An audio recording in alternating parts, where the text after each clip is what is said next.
Hello students, आज हम शुरू करने वाले हैं इस चैनल पे फिजिक्स के एक बहुत ही important chapter ray optics and optical instrument, जो कि क्लास 12 का एक चैप्टर है जिसका बहुत ज़्यादा वेटेज है बोर्ड एंड किसी भी competitive exam like JEE NET इस तरह के एग्ज़ाम में बहुत सारे क्वेश्चंस इसमें से आते हैं।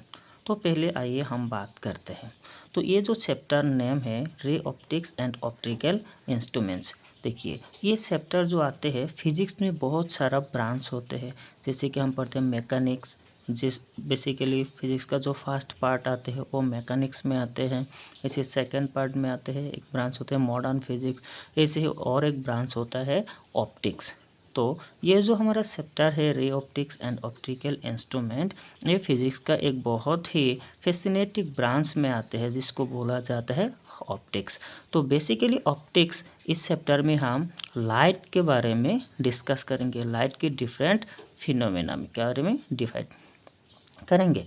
तो ऑप्टिक्स क्या है? It is the branch of physics which deals with the study of nature, production and propagation of light. The subject of optics can be divided into two main groups. तो basically क्या बोला गया है, तो light के nature क्या है। देखिए लाइट एक्चुअली आगे हम इसी चैप्टर में आगे पढ़ने वाले हैं कि लाइट वेव नेचर भी शो करते हैं, लाइट पार्टिकल नेचर भी शो करते हैं। तो बेसिकली लाइट का नेचर क्या है, light how light produce and light propagate कैसे करते हैं, ठीक है। तो इस तरह की चीज़ों के बारे में हम इस ब्रांच में पढ़ेंगे।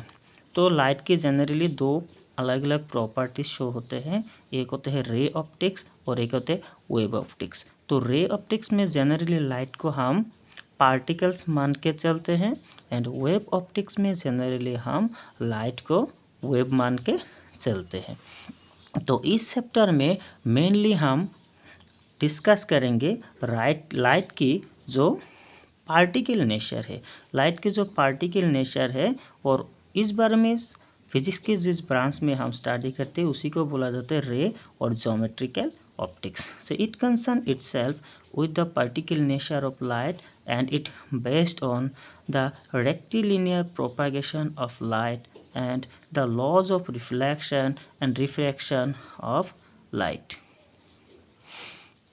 It explains the